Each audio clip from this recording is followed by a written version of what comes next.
Hey Brian, what episode of this podcast would you say was the episode you knew we had something special? Say that Christmas one early on when I did the first visual gag by dressing up as Santa Claus. Oh yeah, one of the first couple ones we did. Yeah. How about you? What do you think so? I'd probably say the Boy Meets World relationship episode. You mean last week's episode? Let's start this show.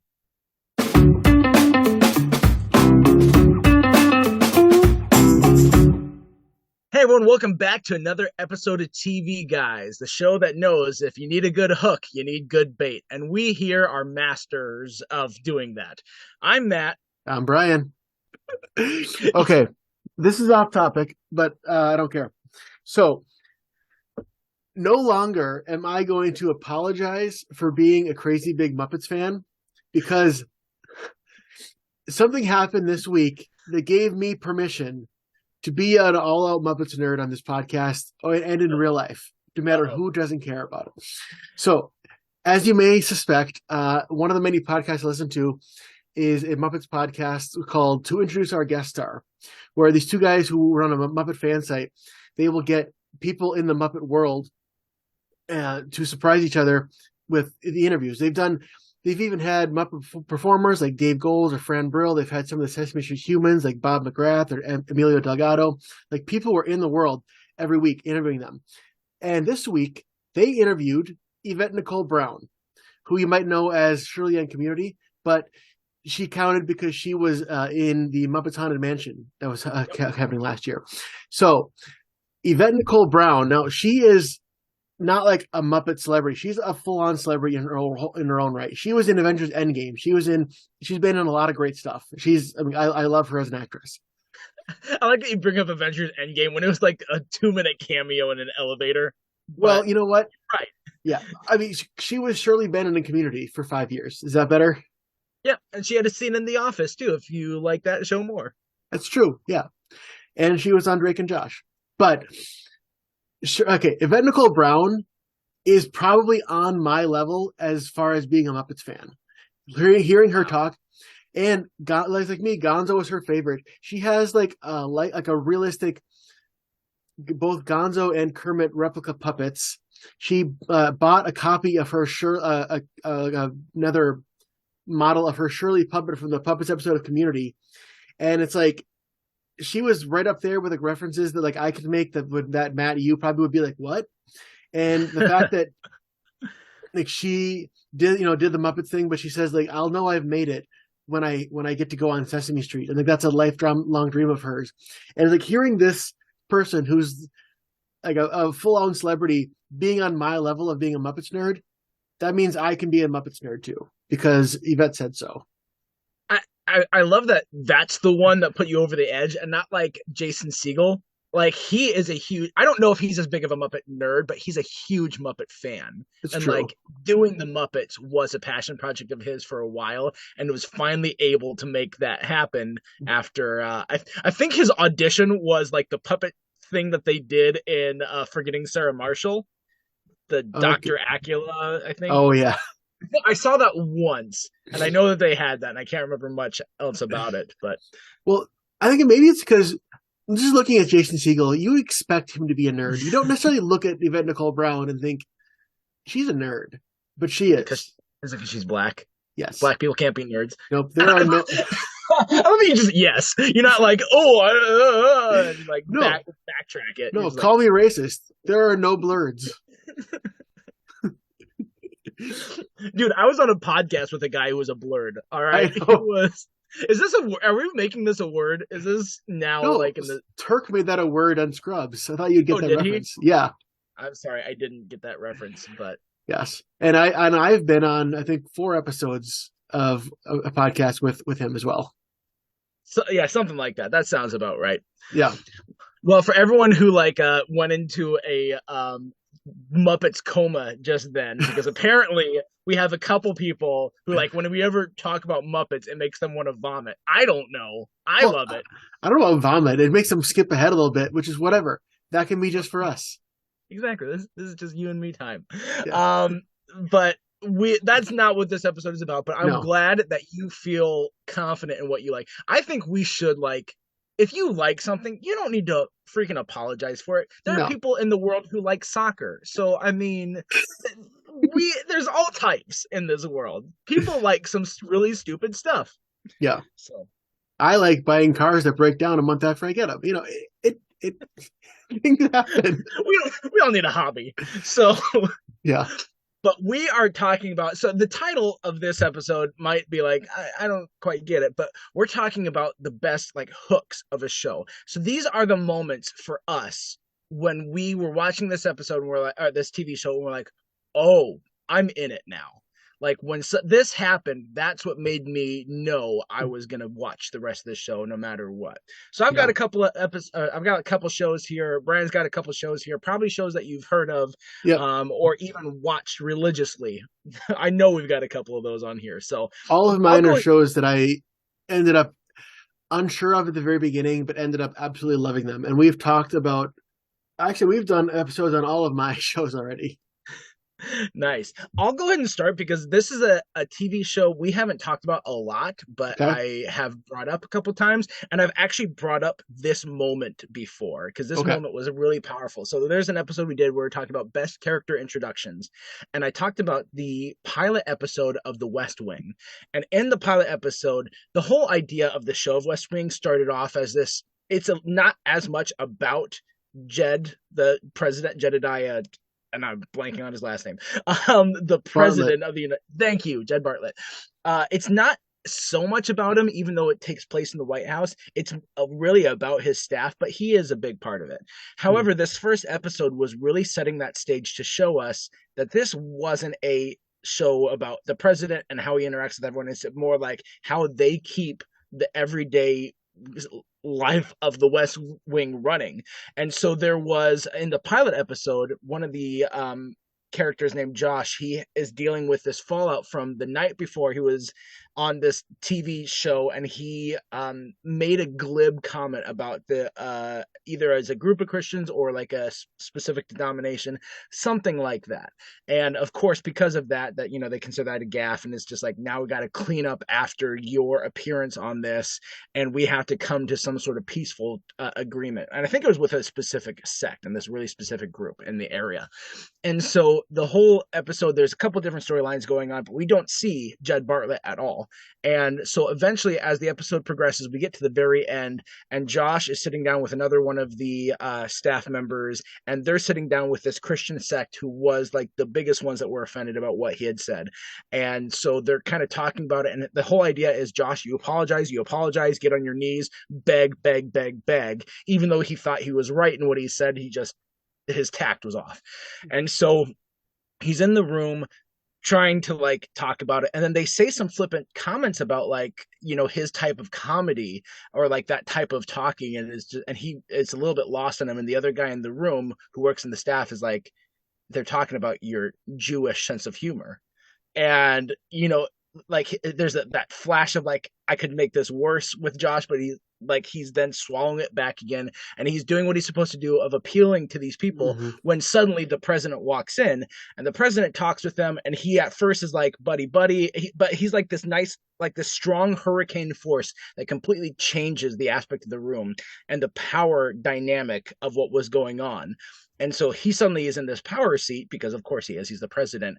And he seems nice at first, but then as he's telling this story, the tone shifts, and he's like, no, we're not in the wrong here. And that kind of behavior and talk from you guys of like what you're leveling against Josh is not acceptable. Get out of my office, that sort of thing. Mm-hmm. And it's just like a really well Aaron Sorkin monologue about what's going on. And like you get the full breadth of who this president is and why all of his staff was working so hard and tirelessly to do what they needed to do for him. So it was a really good introduction, and it was the end of the episode. I'm like, okay, this is really good. Yeah. So I've never actually seen any full episodes of The West Wing, but I've seen a lot of clips, and I've seen a number of clips that have that same kind of energy where the president, he just walks in and just takes control of the room and just like puts people in their place.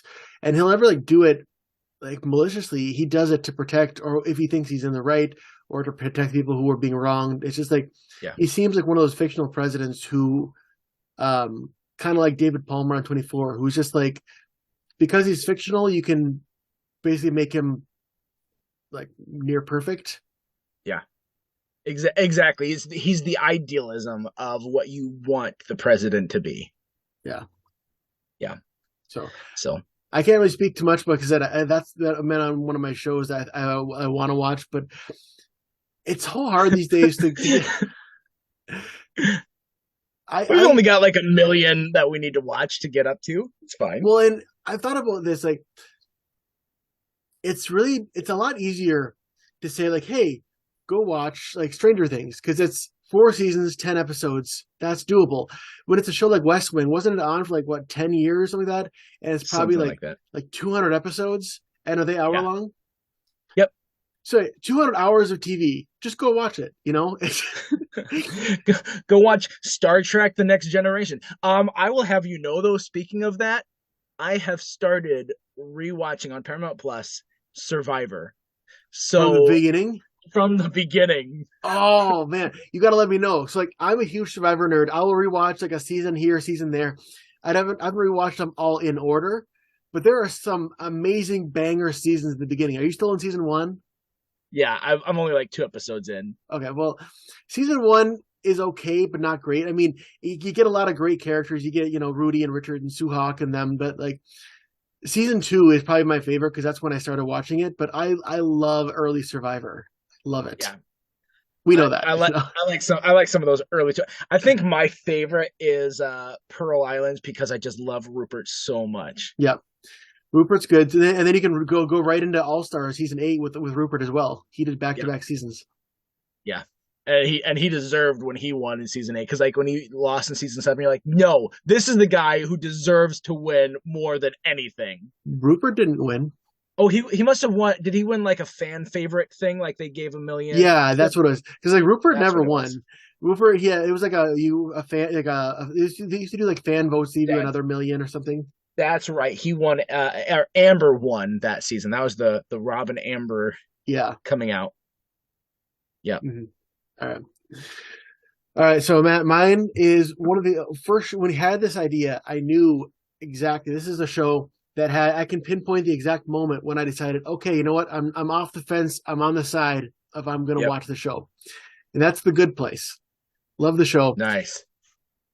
And the moment for me, it's strong from the start, but when you get that moment when Eleanor finds out that Jason is also in the bad place, or like Jason is also a mistake, and that he's not Jianyu the Silent Monk, and it's just like, wait, what?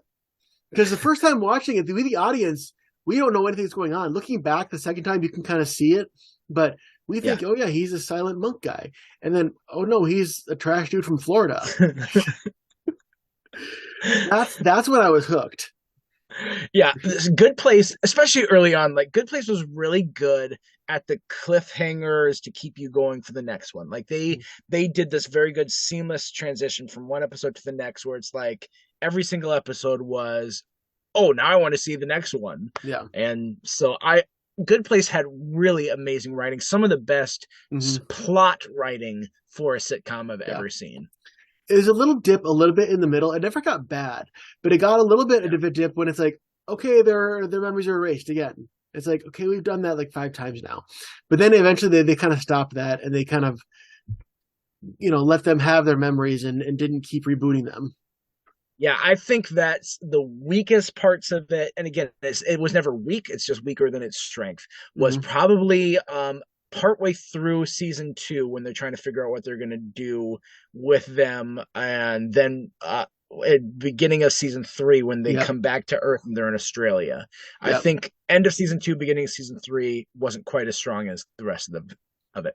But this show is perfect for nerds like us who love little details, like how the safe that Jason died in was a Swanson safe. Did you catch that? I didn't catch that one, no. Well, because for a while there was The Good Place, the podcast, and it was hosted by Mark Evan Jackson, who played Sean, the demon. And would have the cast and crew on for while the show was running, and they would make their fake podcast ads. And they got Nick Offerman to record an ad as Ron Swanson saying like, "Buy our safes. Please don't get in our safes. Our safes are for things, not for people." And just... we before we were talking about before we got in the episode here real quick, we were talking about The Last of Us and how we're going to be doing an episode on that. Nick Offerman is in The Last of Us. I've heard of that. Yeah, I've heard that. Yeah, and so is Pedro Pascal, right? Yeah, Pedro Pascal has the probably the top billing role. He's the number one in it. That's all I know about it so far. It's him and this other girl, and I can't remember what her name is as an actress, but those two are like 1 and 2, you know, and everyone else is just secondary. Also, a casting call. If any of you played the Last of Us video game, get a hold of us because we want to have one of you on to give us the game side of it when we talk about the show. And we will pay you half of what we get paid. Yes. For that episode. So there you go. Shh, don't tell them. We'll leave it as a mystery. Anything else about that scene? Nothing much about that scene. Like I said, it's a great mic drop. It's kind of, I think it's on the level of some of like the Lost cliffhangers. It's like I think it's on the same page as like Got Any Milk. Yeah, I think one of the best moments of Good Place period is the initial finding out they're not in the good place. Yeah. I don't think anyone told me that they weren't in the good place, but I feel like somehow I had gathered that from information and it was like in the back of my brain because that wasn't as surprising to me. But I'm like, imagine if someone hadn't had guessed this, like the way that this would hit. But they still delivered the moment really well, even for knowing that was the case. There's a video online. So Kristen Bell and Ted Danson knew all along, but there's a video when it's the other four, Chidi, Tahani, Jason, and Janet, the four of the actors, doing like a reveal like on the table read or something when the four of them found out that for the first time, and like they're like shocked, like, oh my gosh, like that. That's pretty cool. If you can go on YouTube and search for that. I haven't seen that. That does sound cool. I would love to see that. All right. Well, let's jump back to me. So you said that this was the first one that you thought of. I'm going to save my, this was the one that I thought of for this episode, the number one. Unless you talk about that show, then I'll be like, it makes sense to say it. Okay. Yeah. So instead, I'm going to pivot and go to one of our top comedies, New Girl. I love New Girl. New Girl is really good. From the beginning, New Girl was really good. But I think the one that was bust a gut laughing, and I'm like, okay, I got to watch all of this, was 5 or 6 episodes in, called Bad in Bed with, and this is between Zooey Deschanel and Justin Long. Oh, it's their little foray into trying to have sex for the first time, and they're both overcomplicating it, and all of it, everything from she's trying to do this weird accent, and maybe role playing will be fun because she's so insecure about how it's gonna go, so she's trying to do some weird accent, and the only thing that Justin Long can come up with as an accent back is a Jimmy Stewart impersonation. That is great. And so she's got this transatlantic smoker woman, and while she's wearing this really stringy bikini lingerie whatever that's terrible to try and get off, and so he's trying to help her with it, and she's like, hurry up, snap. I'm trying, but you have chainmail here. Just the back and forth of those two, it's so funny. I love that episode and that scene. That is a really great one. I mean, I'm laughing to hear you describe it. I wish they would have used Justin Long more. He matched Zooey Deschanel as her awkwardness perfectly. I don't want to see them end up together, but I would have loved to see him come back a few more times and just have that dynamic. That is a great one. I considered New Girl, but I couldn't pinpoint a specific moment where okay, now I'm into the show, because it kind of was one of those shows where I saw a few episodes here and there stray, and then I went through and watched them all. Yep. Yeah. No problem. But yeah, we had a text chain a little while ago about which characters of New Girl some of us were, and you said that I would be Jess, which I get in some aspects. I think I said that just to be goofy. I was just making a joke. I think if you're anyone, you're probably more Winston. That's what I said. Yeah. Yes. I agree with that. Because one of our listeners said, I have to admit I'm a lot like Schmidt, and I was just like, well, I could have told you that. Yeah, obviously. I don't feel like there's any like cut and dry that I have, but I think I No, share a good amount with like no, this is what I came up with. I think I'm the most like Robbie. I'm not a Robbie like cut and dry. Like I'm an Andy Bernard, but I'm the yeah. most like Robbie from the show, I think. hmm I think I used to say I'm Chandler and Abed, but I think more like I'm Winston and Abed combined. I Yeah, think that's me. I do hate your pranks. That's true. Can Have I you ever? imagine a prank from a Winston Abed hybrid? That That would be. that just offends me already. I'm already offended. Well, just think of like on the way too elaborate. Early on, Abed had that prank where he was pretending to be an alien language to Troy, and went way too far into it. That's great. I forgot about that. That's really funny. Yeah. What I did do, and this was just like, it was perfect because my audience was an 8-year-old boy who loved it. This is my cousin's son, by the way. Just not a random 8-year-old boy. Just some random 8-year-old on the street. Hey, come here, kid. I got a prank for you. I Get in did the the van. thing where I went to their bathroom and I put 2 toilet paper rolls on top of the closed toilet lid, and then an empty cardboard thing in the middle, so it kind of looks like two eyes, and it looks like the toilet's holding a cigarette. And I say, "Your toilet is smoking," and he went, "Oh my gosh, that's so funny!" He dragged everybody into the bathroom, saying, "The toilet is smoking." I'm like, "Hey, my dumb joke is killing with this 8-year-old crowd." That's the demographic you need. Yeah. You're Johnny Karate. Just find that group. All right. So is it my turn now? It's your turn. Yep. Oh, speaking of Johnny Karate, Uh-oh. next is Parks and Rec. So I Okay. remember I caught up with Parks and Rec. I think season 4 was when I first started watching it live. So it was on. I think it was on Netflix at the time. And me and my roommate in college were watching it from the beginning. We've heard good things about it. A lot of similarities with The Office. But at first, it wasn't really hitting it. It was like okay, but Yeah. not like great. And it was starting to get better and better, especially in second season. But when I was first like, okay, this show's got something, was the entire hunting episode where where Ron takes everybody out hunting. There's so many moments. Like, for one thing, Leslie calling him out on this trail survey being a hunting trip, because he walks in and he's like, "You're literally listening to turkey calls," and Ron's listening there with the computer going, "Blah, blah, blah, blah, blah." I can't do a turkey call, but It's bully bully. That's yeah, what we call. but his honest response to that would be like, "Is this not rap?" Like, I love that. I'm sorry I yelled. Some idiot shot me in the head. But not only the hunting part, but also this was the first part where we kind of got a hint of Andy and April, and Mhm. they're back they're back at City Hall, and there's this great moment where April really has to use the bathroom, but she's on hold, and she tells Andy, "All right, just read this number. If they answer, I have to run to the bathroom." And she came back, and he's like, "Dude, I wrote a song," and this is one of my favorite Andy Dwyer lines. Remember, you know what I'm about to do? Uh-uh. He gets out his guitar. He's like, "I am on hold. State Park's apartment. I am on hold. So suck on my butt." Just like, so dumb. And it's not funny when I do it, but when Chris Pratt does it, and his like when he jumps in, "Suck on my butt," it's hilarious.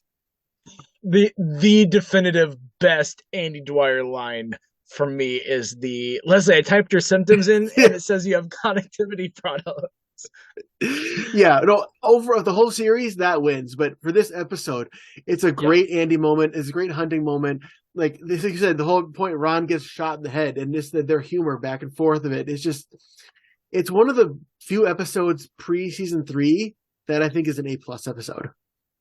That and the Venezuela one. Yep, I was gonna say those are the two, and after that, the best episodes are after season 3. Yeah. If you think there's that the Venezuela episode is not A+, straight to jail. I saw where the joke was going the second he started talking. Well, I mean, that's the same thing. We talked about stand-up comedians a couple weeks ago, and that's Jeff Foxworthy. It's like you know what the punchline is. You just Yeah. what's the setup to it. Mm-hmm. So fine. We'll go to mine. No, we're on a string here with these comedies, so I'll go with my final sitcom comedy that I've got, and that's The Office. So as I've said on this podcast, I've said to you, the first episode that I've watched was actually the one that I still to this day say is the best episode, Benihana Christmas. There's other really, really good ones that like fight for that title, but I just got that soft spot for Benihana Christmas. And so that was my first exposure to The Office, and I was laughing right away. And there's so many great moments in this episode. Like I would say that like the part that locked me in might have been the when he marks the waitress's arm with a Sharpie because he doesn't know, but it's actually before that. And I realized like as I was thinking about this episode, it was actually the moment when he decides to come out and cancel Christmas. Yeah. And all that whole interchange with everyone, like the back and forth with all of them and how he delivers all these lines and like Stanley, you can't cancel a holiday. And it's like, all right, Jim, take New Year's away from Stanley. And Jim gives that like face to the camera.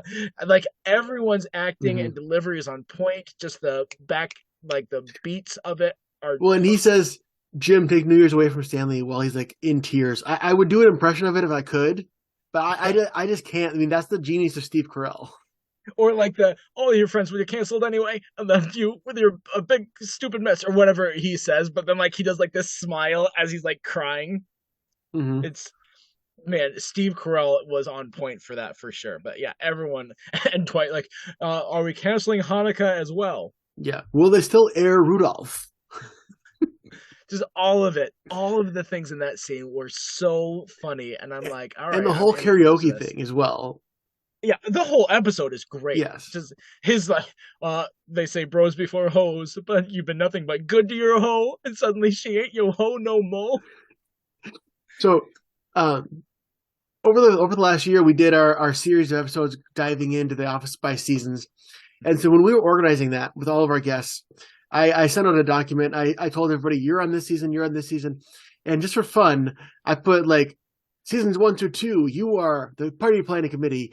Another one is the Finer Things Club. Another one I put in the committee to plan parties, which is from this. They had like the opposite party planning committee. Yep.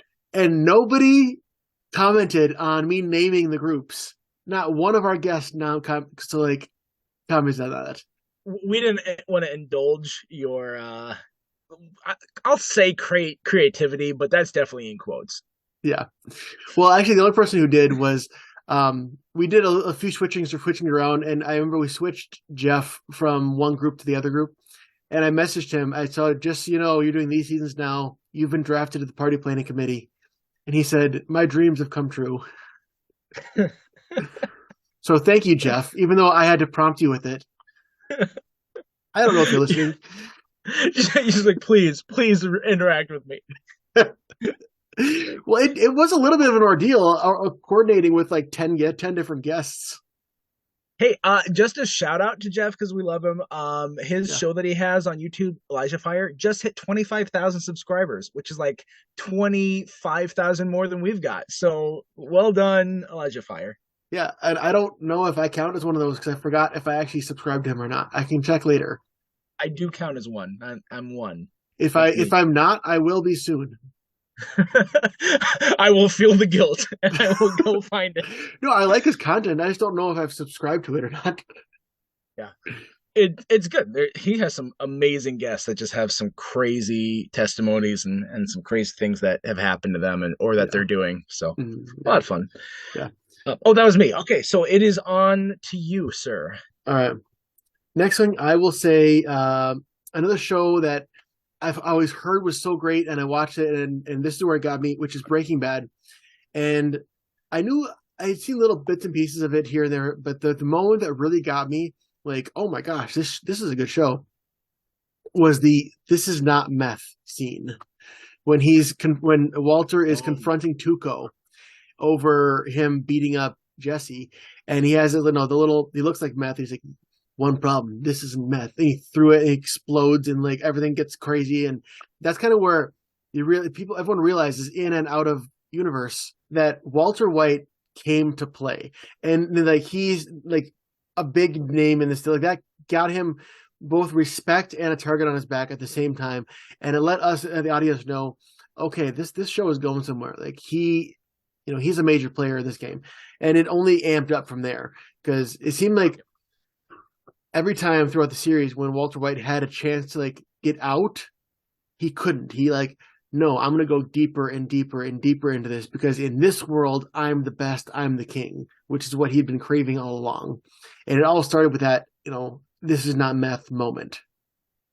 And it's a similar use that they did like 4 episodes before in the pilot. They do the same type of thing where he's making that meth in front of Crazy Eight and the other guy there, and then he does like he throws a catalyst in to create that explosion against them, and so he once again like uses that chemistry. And that, I would say, like that opening pilot, for me, I didn't have Breaking Bad on the list, but I would say I was hooked in that opening pilot.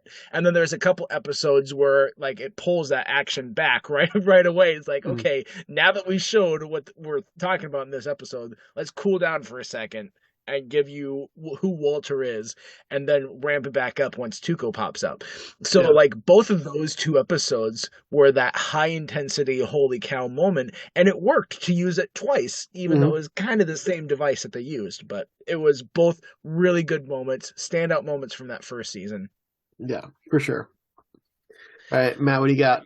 So I've got a show that we haven't really talked about before, and I said that there was one that's like the definitive, this hooked me for this show, but this one that I'm about to talk about was the actual reason for this episode, because I was watching this show like a month ago, and I was like, oh, this would be a good episode. And so the show I'm talking about is called Morning Show. That's on Apple Plus.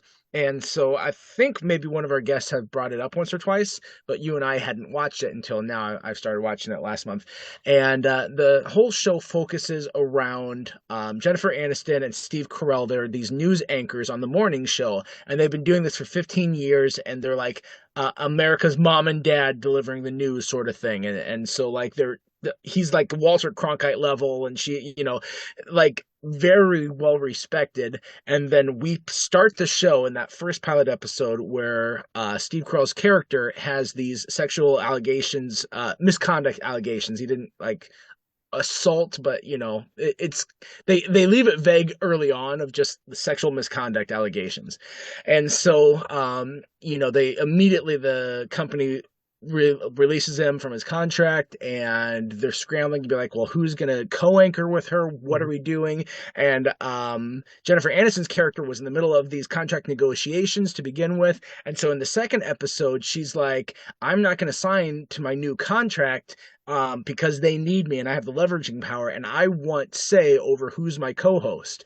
And so that whole episode is like her trying to land on that while they're recuperating, and it's like 3 days after this news broke, she is receiving this award for like journalism of the year and the sort of thing. So it's like, how do you make this huge public appearance right on the heels of that? And so like all this stuff is going on. Meanwhile, Reese Witherspoon is brought in for an interview on the show for something completely unrelated, and then like she starts getting buddy with this new like head of the news division.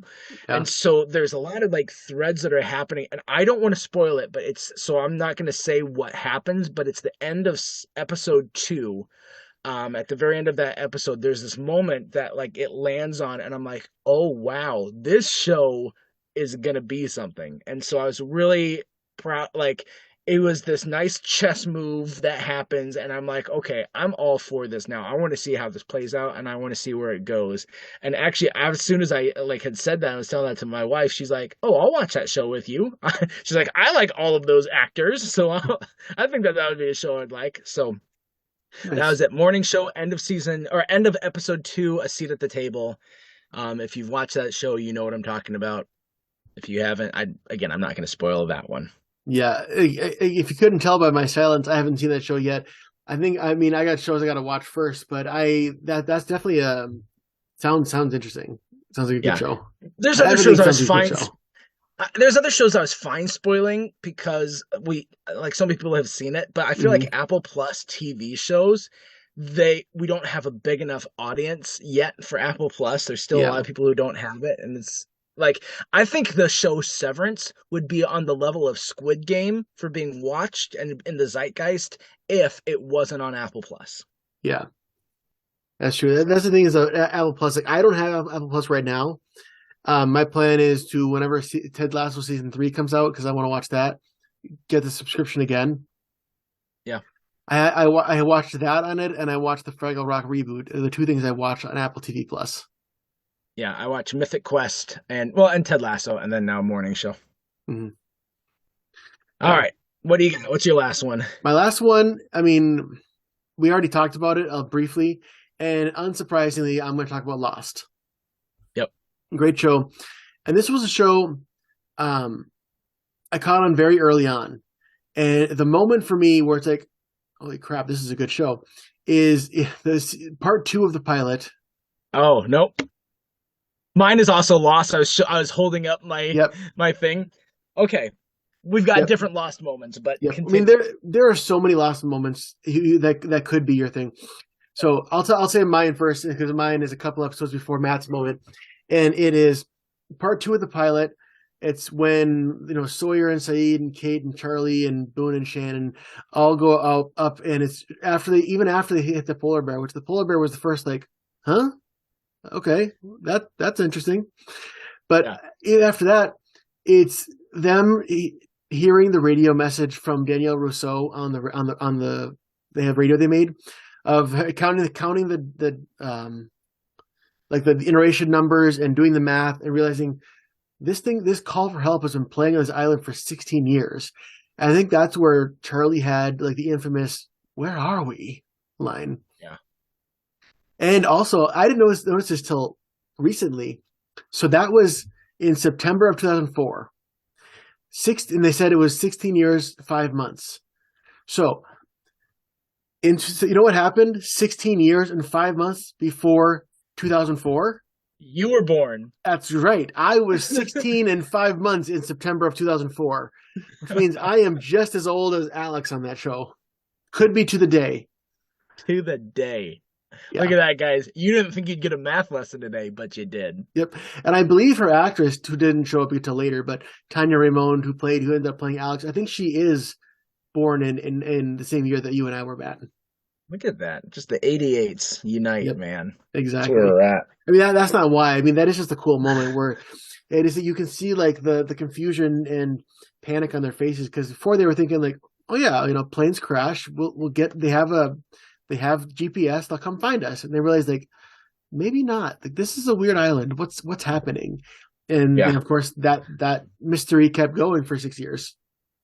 Yeah, there's a lot of it was such a good pilot, and like ABC had sunk so much into this. I remember when they aired it, that they aired the pilot about 3 or 4 times before they had the second episode. They're like, if you missed it, what everyone's talking about, watch this. They're like, guys, this is big. We know what we've got, and they were showing it because it was like I think it was the most expensive pilot to that point in history. Yeah. I think it may have been beat since then, but.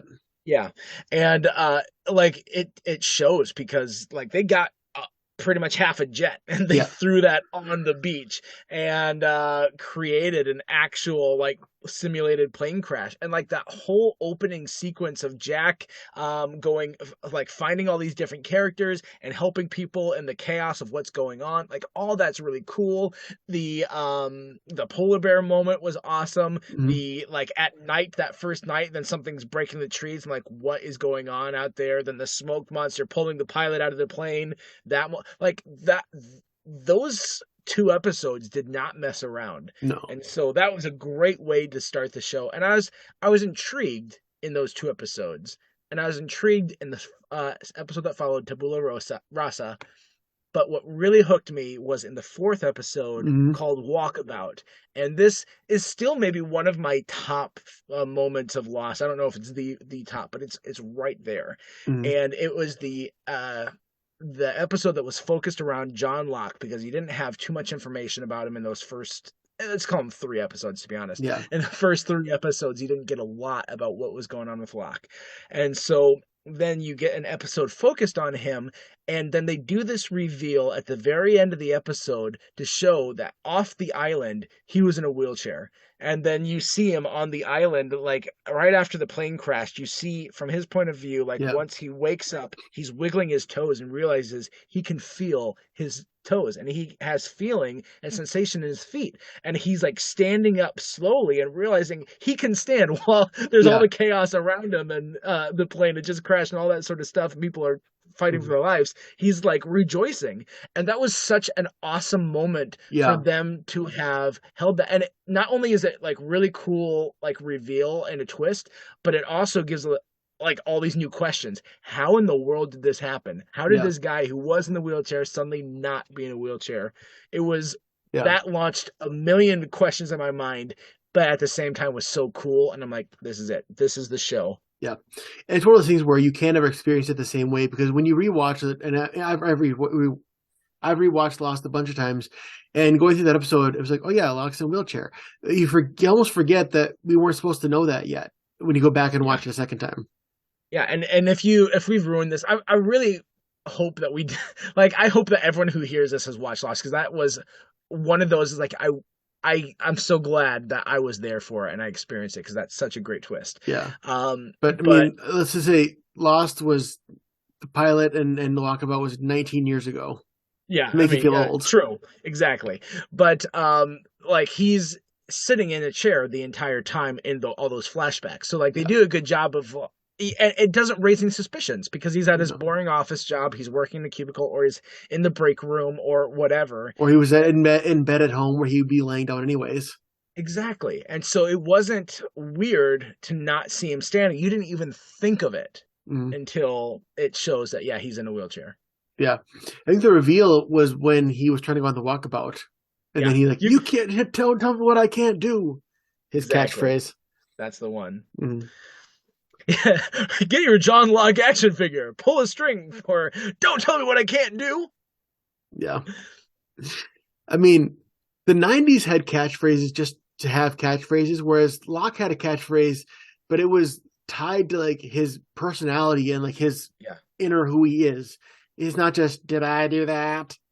Yeah, not to misuse this term, but it was a trigger for him. Like, being told you can't do this was an emotional trigger that every single time elicited the same response. And it was extra worse when the person was actually right. Like, for them to say you can't do this, and they were right to tell him that he couldn't, makes it extra worse.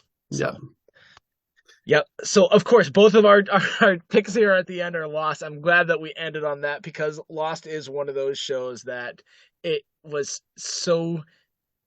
I don't know if hookable is the way to phrase this, but it had that pull, and I was surprised that we didn't have more mystery box episode or TV shows, so to speak, on here, because there's a lot of shows that have done that mystery box idea. Like Stranger Things, I would probably even consider a mystery box show, where it's like you don't know exactly what's going on, you're watching things unfold.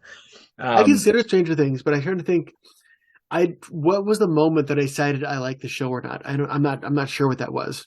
Yeah, I don't feel like for Stranger Things, for me, there's a moment in that first season, it's like, yeah, I'm in. It was like watching it and feeling that ambiance of, I'm back in the 80s. Every single thing that's happening here is hitting that 80s nostalgia.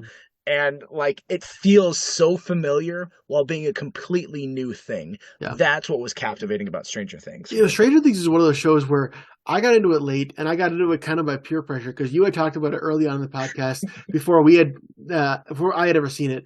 And it's one of the things where you would talk about Stranger Things, and I'd be like, okay, cool. But then, like, I remember I was at my niece's birthday, and our previous podcast host, Dan, was there. And I remember mentioning, like, I'd never seen it. And even he was like, you've never seen Stranger Things? I'm like, okay, fine, I'll go watch Stranger Things. And then, of course, I love the show. It's a great show. Now it's one of my favorites. And even The Office. I remember I was at an Emmy party years ago, and it was during the run of The Office. Must have been after season 3, because I started watching it with season 4.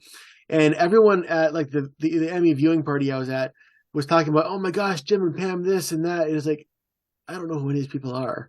So I got the DVDs and I started watching it. And then, of course, I catapulted myself. I'm more of a fan of The Office than anyone else in that room now. But it's like other people get me, most of the shows I've gotten into, especially the ones like 20, 15 years ago, those are shows that other people watched, said they were great, and then I watched them. Yeah. And there's so many shows on right now, and it's like it's really easy to know what you should watch in terms of, are people talking about this or not. Like a show pops up on there and you can be like, oh, this seems like an interesting premise. But for me, it kind of always goes through that filter of, now, have I heard anyone saying things about this or have I Mm-hmm. not? Yeah. And you might be late to the party on stuff. Maybe you're like a FOMO type person, like you want to Yeah. be the first on knowing that. But for me, I'm fine not being the first to like experience a show because I don't want to start a crappy show and just be let down right away. So Yeah. that's where I go from. Yeah. So Which Soapbox, I have to say, can all the services, whether it's a streaming service or network, can you just let your shows breathe a little? Because it seems like every show nowadays, if it's not great ratings after like 5 episodes, oh, it's canceled. It's canceled. Like, imagine if The Office did that. Imagine, if Parks and Rec did that. So like Cheers in its premiere episode was dead last, and then it went on for 11 years and spun off Frasier. Like, can we just stop getting shows that I'm interested in and then they get canceled after a season? yeah, Please. Like, we need more Andor, and I'm glad we're getting more Andor. They're doing a season 2 of that. I watched. We just finished National Treasure, the show on Disney Plus. That's not great. That is not a good show, but I didn't apparently watch it. it had the numbers. Like apparently it was setting, I wouldn't say it's setting records, but it was like in like top 5 for like most watches of in the last 12 months or something like that. I don't Yeah. know. I don't remember what the numbers were, but they're high, and I'm like, wow, I get that people are watching it for name recognition because that's what we're doing, but that show does not deserve that many people Yeah. watching it. No. And looking back, like I'm still slowly, when I have time, rewatching through Family Matters, because why not? Yeah. And I miss when shows, this wasn't even that long ago, maybe like 10 years ago when this shift happened, would give you a full like 22 episode seasons. And because then you have comedies that you have like a wide selection of episodes. Because the reason I like movies, or I prefer TV shows over movies generally, is because you have more space to like live in the world of these characters. You have more space to explore different characters, and you can have a couple episodes that are dedicated to minor characters or explore different parts of the characters' lives. Whereas a movie, you have 2 hours and you're in and out. You mainly get your main characters and some side characters having some stuff. Yeah. You don't get to explore that much, which is like, even more so when you're cutting down your episodes by 10 episodes lately. It's like every show gets, like I said, maybe 10 or 12 episodes max. Yep. It's a show that's going to be new that's getting 18. Okay. Daredevil Born Again. They're bringing back Charlie Cox for Daredevil, and I get that because it's a little bit almost like a Daredevil season 4. Mm-hmm. And so they're kind of like going off of that. But that's a huge shock. It's like, okay, we believe in this character this much, so we're going to give him 18 episodes. That is 3 times the amount of episodes that Moon Knight had, which that's fair because Moon Knight isn't quite as big. But it's like some of these other Marvel shows that had 6, Loki, I think, was another 6 episode show. 3 times the amount of content that Loki had. And Daredevil is getting that right off the bat. So we got a lot. Do we know continuity-wise how that works with the old Daredevil or no? They haven't confirmed yet. I think that they are saying, like, in behind the scenes in their meetings, that this is like the same Daredevil from the Netflix, and that it exists in the same world, and that they had been snapped and stuff like that. Like Daredevil was snapped and Kingpin wasn't, which allowed him to come back into power after the effects of the first Daredevil show or something like that. Okay, that'd be interesting. I've only seen bits and pieces of the old Daredevil show, and then of course I saw him pop up in She-Hulk. Season 3 was really strong. Season 1 was strong enough to justify another season, and season 2 got a little bit too much into the ninjas of the hand and was a little boring because of its focus on that. I don't find the hand to be very interesting, in my opinion. Mystical zombie ninjas is not like, oh, this is awesome. Yeah. So There's like, I've heard this comment like the Marvel shows get like 6 episodes. And you think, oh, it's such a short TV show, but if you think about it, it's like that is equivalent is like a 4 or 5 hour long movie, which Yeah, if which is even longer than Avengers Endgame. And I remember that came out. It's like, oh my gosh, this movie's so long. So yeah, it all depends on the branding of it, really. yeah. Or you think of it like this is a movie trilogy. Like the Iron Man movies probably have the same amount of runtime as like Loki. Probably, So, yeah, that's about right. but well, there you go. Hey, let us know what are some shows that you're like, this was the defining moment for me, how I knew I was hooked. I want to Mhm. hear from you guys. We'd love to be able to revisit this, talk about it a little bit more. There's other shows too that we've watched that are like, yeah, let's jump into it. And we had some great moments from those. So we might do a sequel to this at some point in the future, but not for a little bit. Yeah, Let's jump into trivia. yeah. So last week we talked about Boy Meets World, and I had asked the question: which two characters of Boy Meets World were replaced after the first test pilot?